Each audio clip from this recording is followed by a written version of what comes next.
introducing Joseph Forte, and he's going to talk to us about how to track the ROI of your video marketing. Joe is one of the owners and producers at D-Mak Productions, a professional video production company based in Phoenix, Arizona, specializing in corporate video production. So I'll let you take it away, and here we go. If you guys have questions at the end, he'll be available to do that too.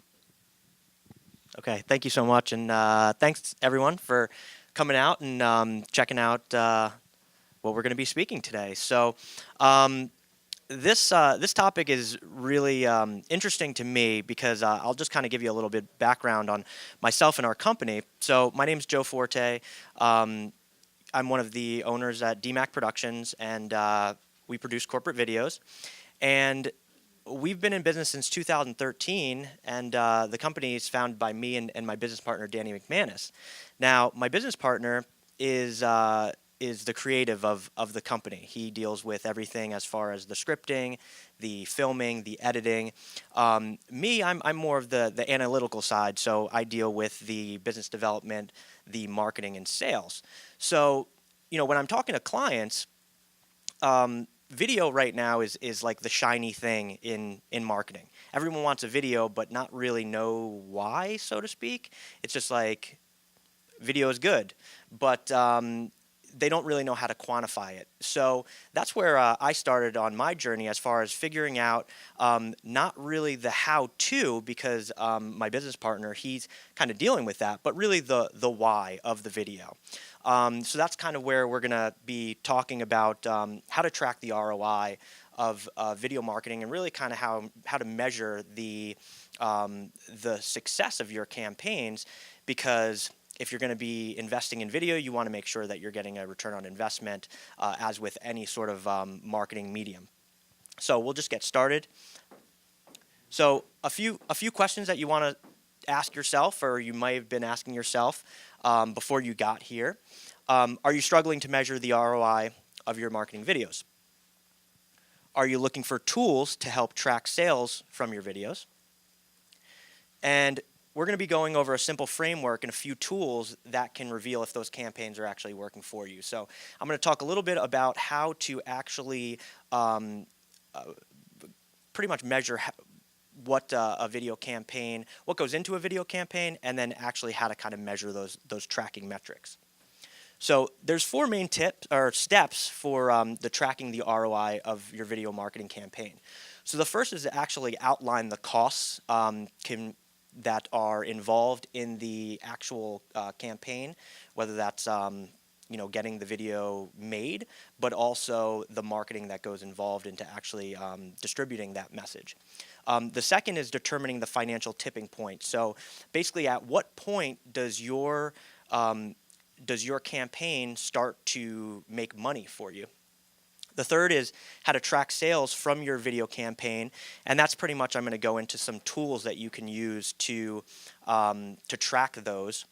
And then finally, how to improve your video marketing campaign. So just some thoughts on when you actually find out the sales and the tracking and all these type of things, you want to really make sure you're dialed in on how to get the most out of continuing your marketing efforts. So the first thing is to outline your campaign costs.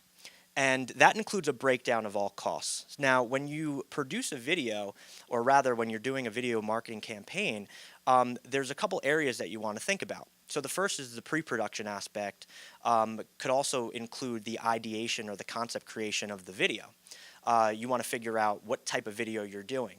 These things include scripting. They include if you need talent, locations, wardrobe, art direction. All these type of things go into the planning stages before you even start shooting your video. Because the last thing you want to do is just show up on set and not know what you're doing. And I really like to mirror this with carpenter. So if you're building a house, you don't want to just go out there with a hammer and some wood and start building. You want to really have a plan in place, because that's going to make sure that you're keeping costs down, that you're being as effective as possible.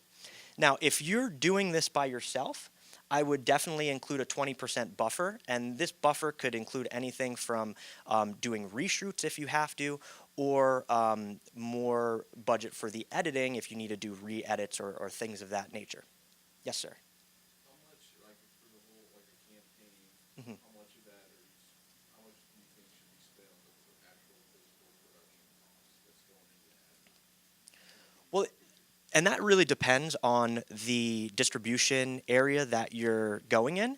And I'm going to touch on that a little bit as well, because, for instance, if you're doing a television commercial, you might spend, you might have seen a really low budget commercial on TV. That commercial could have been, $500 to $1,000, but just to run it, it might be, $5,000 a month. So it really just depends on what type of distribution you're doing. Um, if you're doing something for the Super Bowl, for instance, you might spend $1 million for the actual commercial and another million to get it on the Super Bowl. But you want to make sure that um, it's going to be speaking well to your brand for the audience that you have. So I mean, you could do as little as $50 a month on YouTube or something like that as far as the distribution. So it really just depends on your goals, but I'll kind of get into that a little bit as well. Then the next part out of those four breakdowns is the actual production. So this has everything to do with, the camera team, the equipment, if you need any actors, or everything that goes into the filming of the actual spot. The next phase is the post-production, and that has everything to do with video editing, motion graphics, voiceovers, those type of things. And then finally is the distribution, and that was touching on the gentleman's point. Where are you going to distribute it? Because you want to make sure that you're putting that up front, so how is this message going to be distributed to your target audience. And this could be anywhere from a television commercial, this could be on your website, this could be on YouTube or Facebook ads. Those all have to do with the distribution. So the next is determining the financial tipping point. And this is basically how many sales it's going to take to break even. So for instance, if you have a budget of $5,000, so to speak, and that's for the video and the marketing, and you're, let's say, a marketing consultant, and your sale is $5,000. So you know that you have to at least sell one job, $5,000 a month, to at least break even on that video campaign. If you sell a product for $100, then you know you have to sell 50 of them before it starts breaking even. And I would also track the sales year over year and month over month to adjust for seasonality. Because, for instance, if you sell flowers, you're going to get a lot more traffic in February than you are in July. So just make sure that you're doing that as well. Now, this is the fun part, because this is where you get to track the sales from your video campaign. And now you're going to have to determine the income from video, or differentiate the income from video campaigns from other avenues. Because the fact of the matter is, you can't 100% track all the sales right from the video, because there's going to be individuals that are going to watch your video, maybe not purchase right away, and then a week or a month later, they're going to come back and buy your product. So you might want to inflate a little bit, just to make sure that you're kind of getting in the right ballpark. But to distinguish, the easiest way is just to track the visitor from the video to the purchase point. So you're going to be doing this by using specific web tools to embed the links that are specific to your video. And I'm going to kind of talk a little bit about those web tools as well. Okay, this is not coming up, unfortunately. Just use your imagination as far as logos here. But the first is BrandWatch. So basically what BrandWatch does is a platform to quantify your brand awareness on the internet. So for instance, if you have airplanes, if you're an airline owner, and you have, let's say, To the Sky Airlines, and if you have this platform, you could see anyone on Twitter, for instance, saying, I waited an hour to the top airline. It basically shows the engagement all throughout the web on your brand. So if you're putting out a video campaign, for instance, you might want to track what is going on in the Twitter sphere, so to speak, the all online, so if you're getting some traction with your videos. The next is Clicky, and Clicky is something that you can actually install on your website. So basically, you get to track demographic information from your visitors in real time. And this is especially useful if you embed your videos directly onto your site, so you're not using something like YouTube or Vimeo. And then you could actually track where someone goes directly from that video to, let's say, a purchase point. And that will be able to give you the ability to track the ROI of that. The next is Wistia, and this is probably the most comprehensive video analytics platform. And with this platform, you could do everything from find out where viewers are dropping off. So for instance, if you have a 1-minute video, it'll show you at second 35, you're getting a whole bunch of drop off. So that you can say, well, and this is also going to go into my next point where how to improve your campaigns, but you could actually see, oh, was there something that was misspoken or missaid or that turned off people as the reason that they're bouncing off. Another pretty cool thing is you could have people sign up to even watch the video. So if you're trying to build an email list, for instance, you could have a sign up before they even see the video, and that would allow you to kind of build gateways to actually see your content. And finally, don't forget about YouTube, because YouTube is a fantastic platform. They have analytics as well, and you can see demographic information, you can see location, you can see the time spent on the video. And what I also like about YouTube is that you can actually embed calls to action to make the viewers go to and push them to your sales funnel. So for instance, if you have a video and in between it's like, you could see more if you're talking about specific selling points, you could have a pop-up that says, to see more about this specific selling point, click here, and it can go to a different video or it can go into your sales funnel and really capture those viewers. So once you have that information, as far as you know how much it costs, you know where the sales are coming from, now you want to make sure that you want to try to improve your campaigns, because in marketing, video marketing is no different than content marketing, email marketing, simple age-old A/B testing, split testing. You want to make sure what you're doing is working. So these are just going to be some ideas of how to improve those campaigns for the future. And so you definitely want to start by looking back at the analysis and then asking yourself some questions about that analysis. So one, is your campaign targeted to your core demographics? So if you're targeting 35 to 55-year-old women and you're not reaching that audience, the analytics are going to let you know that, and that's going to allow you to improve so that you're meeting that target market. So are any core audience demographics responding negatively to this campaign? So again, if you have a specific target market, if you're targeting moms that are between this age and this age, and you're using something like Brand Watch, you can find out if someone is responding negatively. Let's say, I think the most recent one that I can think of was the Pepsi Kylie Jenner debacle. So I'm sure Pepsi, they were like, oh, this is a good looking campaign, I think this is going to work. And it was just like negative. Now, who knows? Maybe it worked in the sense that a lot of people were talking about Pepsi. I'm talking about it right now. But if they had some sort of tracking, they would know immediately. And with that, it was everywhere. So really, they didn't really even need it. I mean, it was going word to word viral. But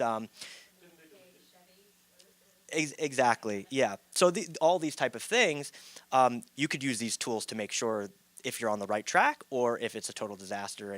And really, if you're spending big money like Pepsi was, to kill that campaign short and make sure that, they're not spending any more money on distributing that message. And then, are viewers abandoning your video marketing? So again, that has to do with, like I was saying before, if you have something like these analytical platforms where you can see, okay, at 35 seconds, everyone's dropping off, it might be something in your messaging that's really not resonating with that demographic. Now, everyone's going to one way or another is going to abandon that video. Some people just aren't in the mood for a video, or they might just be getting it by accident. So, occasional drop off is to be expected. But if there is something significant at one point in your video, you'll absolutely want to kind of take that into consideration. And then also, is your video marketing campaign giving customers a solid call to action? Now, when we do videos for our clients, sometimes clients want the video to speak to a million different things and do a million different things. Video is really great at hitting a target, but it has to be one target. You don't want it to say, a million things for your call to action, and that's definitely something that you want to take in consideration. Is it clear enough that when someone watches your video, by the end of it, they know exactly what to do? If it's to pick up the phone and call, that's what it says. If it's to go to my website, that's what it says. So if it's not clear, then there might be a problem, and to do something different with your future campaigns. And then also, are viewers continuing to engage with your brands? So a viewer of a video is going to do one of two things. Either one, watch the video and do nothing, or two, watch the video and engage with your brand. So a lot of the way to be kind of encouraging some of those viewers to engage with your brand could be through social, and just kind of encouraging, kind of getting that that conversation started about that video. And that's a great kind of marriage with video, is to include that in social as well. So answering those questions will definitely give you a better idea of what areas that you need to improve. Yes, sir. So, kind of on that last topic, do those tools that you talked about track unique viewers, demographics, or just viewers specifically? I believe it does do unique viewers, most likely, and that's kind of with, this might be tech talk, but like cookies in someone's browser, if they have, I'm pretty sure it does, especially something like Wistia, where it's a very comprehensive platform. I believe it most likely will get those unique viewers. So, in conclusion, before I take any questions, measuring ROI really doesn't have to be complicated. Just in a general sense, you take the amount of money it's going to take to do the campaign, whether invest in the video and the actual marketing involved in it, and how much did sales go up. Two would be just a more complete revenue picture, and that's using the tracking and analytical tools to actually get specific on what's going on with your campaigns and how you can track it. So now's probably the funnest time, because I get to take some questions, and there might be some things that I didn't cover, or that you want a little more in depth for. So that's why I kind of try to give you this information as fast as I can, so I can be a little more hands-on with you guys. Yeah. Let's. Yeah, so say you gathered all of your data, how would you go about talking to the client about it? Or say maybe you want to bring in a new client, what kind of data would you present them with? Some data from your past marketing projects? Or say you're working on a project and now you're collecting all the data. Are you constantly updating your client on the metrics or how well it's performing? I would say it's definitely a conversation that you would have with the client, but typically I'd say a monthly or weekly type of update, where it's like, hey, this is what's going on. We have this many sales from this channel. I'm assuming that you're not just doing video for the client, and maybe you're doing some other campaigns, email marketing, maybe content, those type of things. Yes, no, maybe. Yeah, I was just wondering if you could talk a little more about the client interaction. Okay, yeah. I mean, as far as with the clients, I try to just kind of get an idea of what their goals are, because that really has a lot to do with where you're marketing the video. If you're more towards the millennials or younger, you're going to be maybe on Instagram or Snapchat. If it's a more older demographic, you might be on Facebook. If it's more tech savvy, it might be Google AdWords or something of that nature. And then you pretty much give some expectations of what they would expect from the the video marketing campaign, and I'd keep up to date with that. Yes, sir. So, when you talk about the campaign costs, Hmm. usually a lot of things are included in campaign costs that don't have distribution tracking, like prints, or if you have people going out and advertising or walking on the street, Absolutely. Hmm. conventions. How is that supposed to be part of the campaign cost, or how do you Well, define I the would. ROI part of that? Yeah. Well, and like I was saying before, I mean, it's hard to track the exact ROI of a video marketing campaign because someone could see, like I was saying before, I was talking about a Pepsi campaign with Kylie Jenner, and I might want to go get a Pepsi after this. Now, I might have triggered that from what I saw, but they can't really quantify that the video marketing was for that. From what you were saying, as far as flyers and all those things, those are really different marketing channels. So, for instance, if you're giving out flyers, that's more guerrilla marketing. If you're posting images from the site, or rather, let's say you're posting a behind the scenes from your photo shoot or something like that, that could be more content marketing or social media marketing. So specifically, those would just be in a different kind of bucket as far as the marketing costs. But as far as the actual video, trying to track it from viewer to sale is probably the easiest way to track ROI. So, for instance, products, for instance, online, they've found that video increases conversion rates like crazy. And this was a long study ago, long time ago. But Zappos, they did a study where they were seeing how much conversion rates, how the conversion rate was going when they added a video to their shoes versus just a plain static page, and they found that the video page was selling way more. So they did what any smart business people would do. They added video to every single one of their pages, and now if you go there, you'll see a video on all their shoes. So something like that is very easily trackable because either you go to the page and just press purchase, or you go to the page, watch a video, and press purchase, or you go to the page and then don't purchase. And then that can kind of tell you, okay, this video is giving us this bang for our buck. You. So, with the change of YouTube's algorithm Mhm. and how they're really limiting, the ability to make money and things like that, Right. do you see the advertising going down on that just because a lot more people will go, well, then I'm not going to sign up, have advertising because it's not going to do me any good? Well, I think a little bit about what you're talking about is more content creators.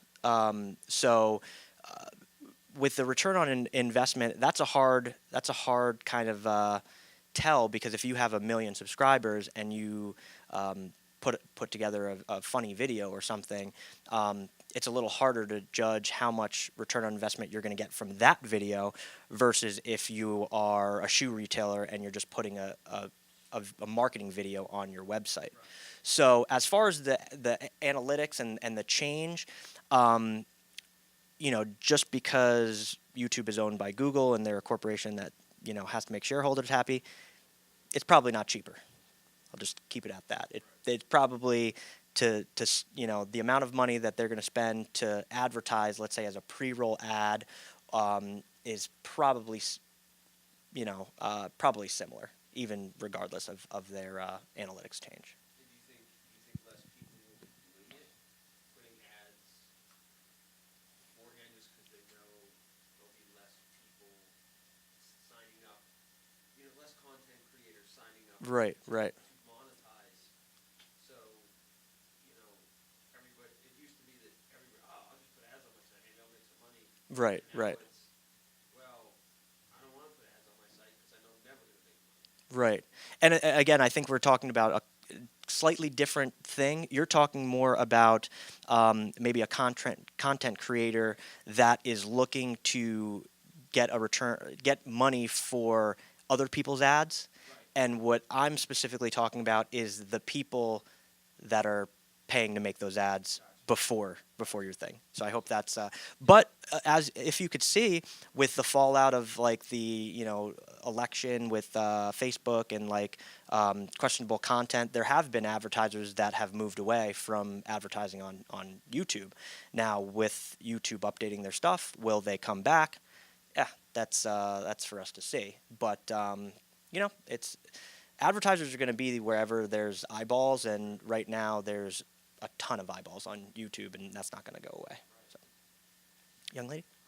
Couple questions. Yeah. What's like the benefit of like pros and cons versus like posting on YouTube versus like Vimeo, or like is it like you do it on both, Mhm. or it depends on the content as far as like the trackable, or you said like YouTube has insights, so maybe like it's more trackable on YouTube than Vimeo. Okay, well, yeah, that's a great question, and I'll kind of give you a couple variables on that. So, um, if you have a video, I would put it on as many sites as possible, just flat out because why not? I put it on YouTube, I put it on Vimeo. One of the benefits of YouTube is that Google owns YouTube, and Google is pretty much the master of the universe, so to speak, the master of the internet. Um, One thing I would do also is to put captions in your YouTube videos because as of now, Google can't. Basically, Google scans the internet with the Google crawlers, and that's basically just you know an algorithm. They can't really tell what's in video yet. However, if you put subtitles on the video, they can track that text, and that text can be searchable. So that's a benefit. One of the benefits, though, for Vimeo, for instance, and this is so, for instance, on our website, we only have Vimeo videos. The main reason is because when you watch a YouTube video, at the end, it has, well, there's ads, so there might be pop-up ads, which are unattractive if you want to, showcase a professional feeling for your videos. But two, at the end, there's also other videos that they pop up too. On Vimeo, you have no ads. You can kind of block viewers from like, on YouTube, if you like press a little YouTube button, you could like go to the page on YouTube, which effectively is bouncing them off your website. And I know there's things that you can do to make that not happen on your website, but I just like Vimeo in the sense that you can't do that. I can totally clear everything, so it's just the video embedded, and there's no kind of runoff on that. So that I would say is the probably the biggest, but I would say it's a little cleaner.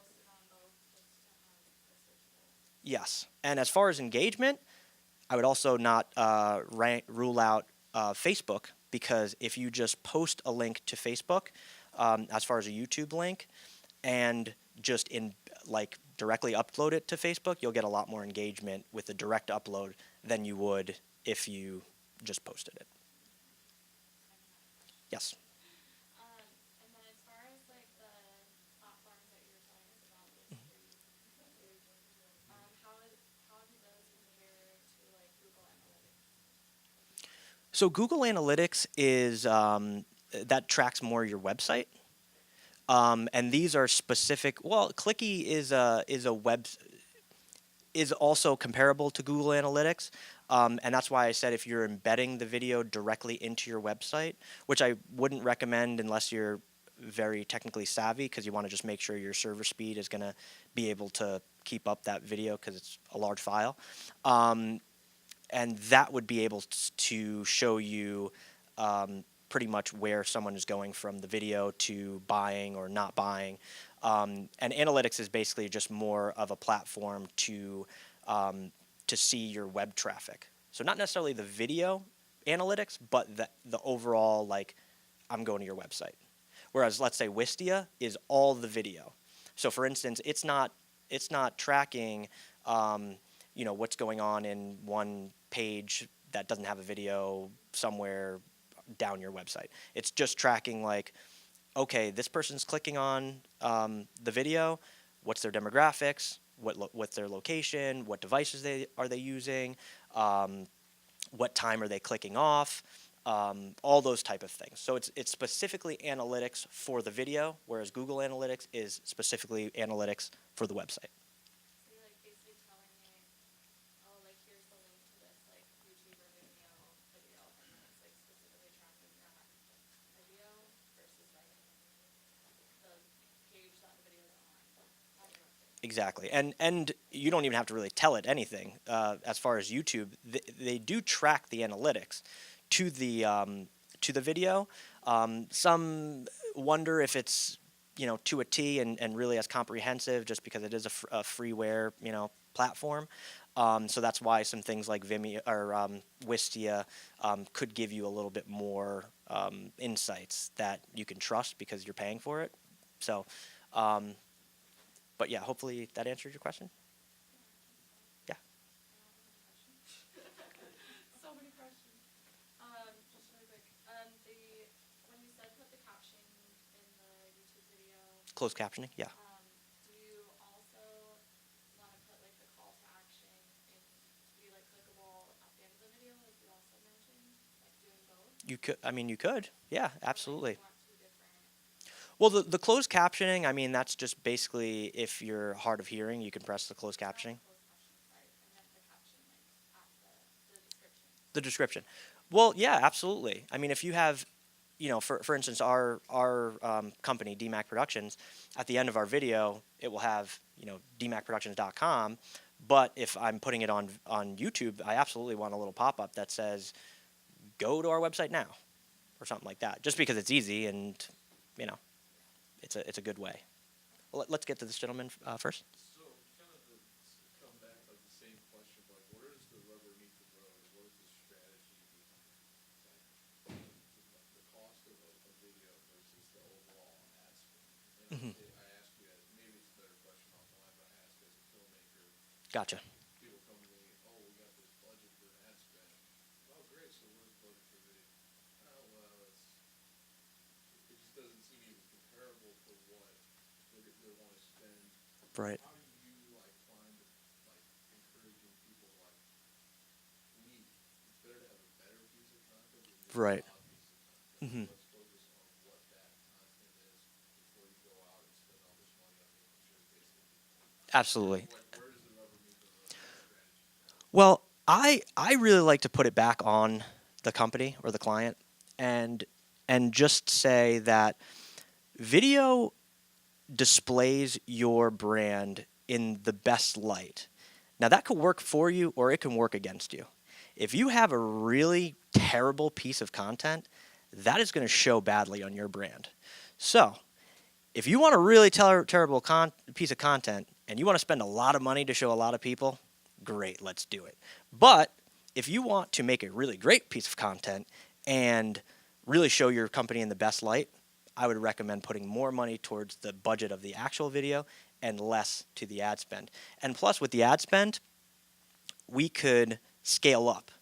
So if they say they have, $20,000 and they want to spend 18.5 of it on the ad spend and 1,500 for the video, which is not going to really get you much, I would recommend maybe even lowering the budget to 15,000, putting more towards the actual video, and just if you were thinking of doing a year campaign, why don't we do a 6-month campaign and see where that's at, and then we can revisit that and make sure that it's effectively working. Because the last thing you want to do is put out a crappy piece of content and spend a whole bunch of money distributing it and it not really making a return on investment. So that's kind of how I would spin it as far as that. But there really is no rhyme or reason. A lot of it has to do with where they're advertising. So if they need to blast this message far and wide and have to go on something like a television commercial or something like that, a television spot, that's going to cost a lot more money than if they're just focused on gardeners and we can put this on, home and garden page as a pre-roll ad, and that will probably get them more bang for their buck. But it really depends, and it's we're in the same business, so it's a fine line with that.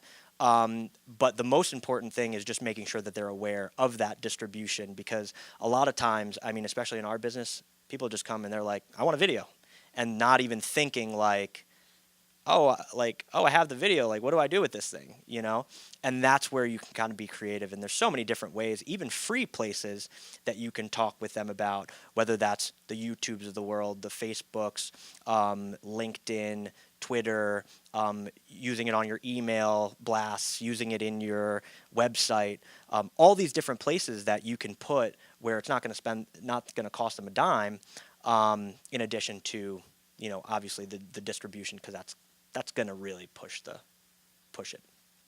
Yep. I mean, we could talk a little more offline too if you need. Any other questions? Yes, sir. Yeah, I was thinking about content guidelines, like when you create videos, how the ROI can go to waste if all of a sudden it's not approved by like Facebook ads, Instagram. Right. Are there common issues that you see even across like different verticals where people typically run into these kinds of content guideline issues for ads and are disapproved or things like that? I would kind of just use common sense for that. I mean, if it's like, one is just no cursing, no like questionable content, violence or abusiveness, anything like stereotypes, I'd probably stay away from. And I think it's just more common sense. I mean, we were just talking, I don't know if you were here before, but we were talking a little bit about, just content in general, and like there was a ad that used Martin Luther King for the Super Bowl. I'm sure they thought it was a great idea, but it had a huge backlash. So you kind of want to just think of those things, and there's always the actual guidelines of the sites that you can read. I know they're like 100 pages and they're super boring to read, but if you want, just make sure that that's there. But I would just kind of use common sense and just make sure that it's, show your mom if she's cool with it. I would say it's probably good to go. What about that one ad Pornhub did last year? Giving the card to your dad. The Pornhub card to your dad. Well, I mean, it's Pornhub, so I mean, I wouldn't be expecting, a Christian version of that. I would expect it to be something. So that also has to do with your brand, because if you have a squeaky clean brand, you don't want to get into anything controversial. Yes. So I just had a question, and I wanted your take on this. Mhm. So when uploading things to YouTube, you have the description, you can add all the keywords. Mhm. I've listened to some other video production companies that are like, you really need to take advantage of that full space, almost Absolutely. like writing a blog, Mhm. because you get 2,500 characters, you get all of the space. Right. You're writing like how to do this, Mhm. that someone can notice. I think that that's something that a lot of people are missing out on. So I think we want to talk a little bit about how to really utilize the description portion of YouTube and all the tags that they give you. Absolutely. Video can be. Absolutely. So I know that one thing that really helped me was, oh, I don't have to write this all the time, but I was given a formula Mhm. of being able to utilize that to upload defaults. So now I'm just able to write like what this is, here's a summary of the video, and then everything else is just, it's almost like a signature. Right. Do you want to talk a little bit Yeah, I could definitely talk about that. So she's absolutely right. As far as the description, the title of the video, the meta tags, all these things really play into finding and searching online for your videos. And although this is not necessarily like ROI type stuff, this is more search engine optimization and making sure your videos are found. Yeah, it's absolutely a good idea to use those areas for your critical keywords of whatever it is that you're going for. If you're if you're building an app and it's a sci-fi action game, then during in the title, I would put sci-fi action game dash whatever it is. In the description, I would find 50 ways to say sci-fi action that's not the same thing, and weave it in and out of that description. And that's also with the actual meta characters, where you type terms, and that's specific to where you can kind of keyword stuff a little bit with what your keywords are, and just kind of piggyback off that, you can find all those keywords in Google AdWords. So if you go on AdWords, you can just type Phoenix, like for us, Phoenix videographer, and it will say like Arizona video production company, video production corporate, all those things. So you could really, find out what words you should be putting in there, because I'm sure if you're just starting, you're like, oh, I don't know, it's a cute cat video, I don't know. But you could say very nice kittens or whatever. I mean, there's like a ton of different things. So you can just also, look a little into that.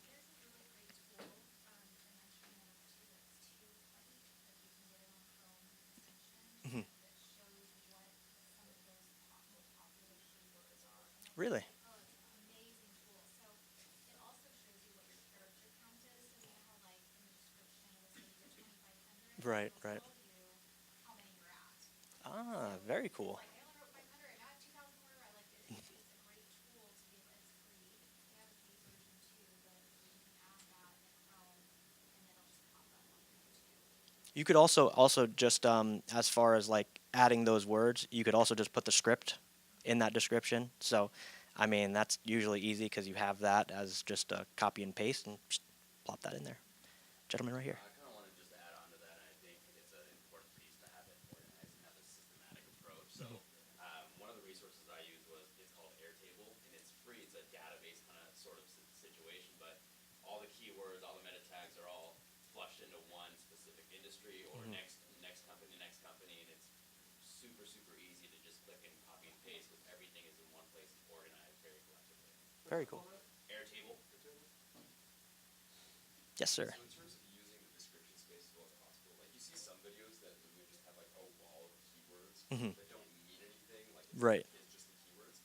Is that necessarily more productive or less productive than like writing out paragraphs that actually describe like your company or the video? That I think that is I guess to be determined, because for instance in the start of web pages, that was actually SEO, just keyword stuffing.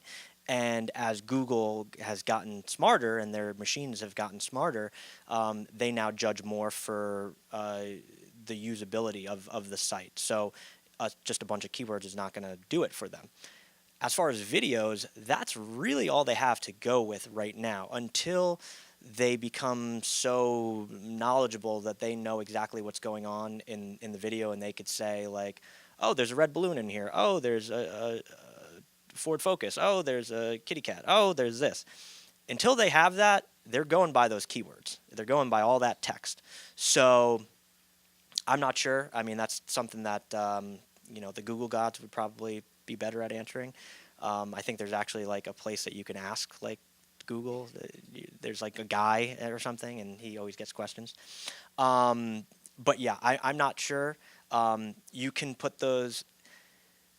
An easy answer: do both. There's a lot of space in there, so just do all the stuff for the actual people, and then after, just keyword the hell out of that thing. Yes. So I do a lot of Facebook and Instagram lives, Mhm. and I want to see more of a return, like on Instagram. It's like, hi, I'm just like wrong. Right. But on Facebook, at least, is there like, would you recommend like sharing the Facebook videos on, like embedding those on the website, or converting those into like YouTube and video with captioning and then embedding those in like a blog post or whatever? I would do both, honestly, because I have another talk too, is just like how to repurpose your videos for like additional content, and that's what it's really all about. I mean, just using one thing and making, you have a quote, boom, it's on Twitter. You have, a nice image, boom, it's an Instagram post. You have, a question, boom, it's on Quora. It's just you just continue to utilize that piece of content until you really beat that thing dry, so you can get the most return. Kick the horse. That's what I'm saying. I mean, for real though. Kick the video horse. But I know with YouTube, YouTube Live especially, I mean, it's a little hard in the sense that it really just depends on that network. If you have like, you could have the greatest content in the world, but if I only have 10 followers, I only have 10 followers. So, you know, that's different. I'm sure there's more creative ways that you can go about doing that, especially with the title tags and maybe creating events and all type of things that you can do to really drive people. But as far as after that, yeah, I'd absolutely embed it. I'd absolutely, you know, the thing is, I'm not sure with Facebook if they'll allow you to just download the raw clip. I don't know. Does anyone know? You can. So if you could say, then boom, that's all I'd do. Download it, upload it, and yeah. Only record it on like a DSLR camera, so it's like Yeah, it's in there anyway. You have it. But as far as like on your web page, I would probably, if it's from Facebook or YouTube, I would probably do the YouTube just because you can do all the embedding, you can put all that stuff, and Google owns YouTube. So it all goes back to that. I mean, as long as they are the gatekeepers of the internet, I'm all about pleasing them. So I think that might be all our time. Appreciate everyone from coming out. Thank you so much. And go out there and sell some stuff. Thanks.